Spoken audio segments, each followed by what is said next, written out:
seni, anlatabilmek seni, iyi çocuklara, kahramanlara, seni, anlatabilmek seni, namussuza, aldan bilmez kahpe yalana, ard arda kaç zemheri, kurt uyur, kuş uyur, zindan uyurdu.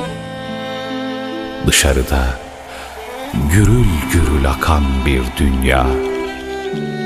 Bir ben uymadım, kaç leylim bahar, hasretinden prangalar eskittim.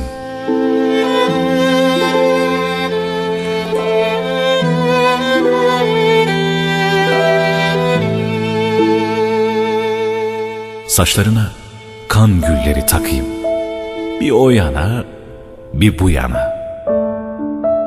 Seni, bağırabilsem seni, dipsiz kuyulara, akan yıldıza, bir kibrit çöpüne varana, okyanusun en ıssız dalgasına, düşmüş bir kibrit çöpüne, yitirmiş tılsımını ilk sevmelerin, yitirmiş öpücükleri, payı yok apansız inen akşamdan.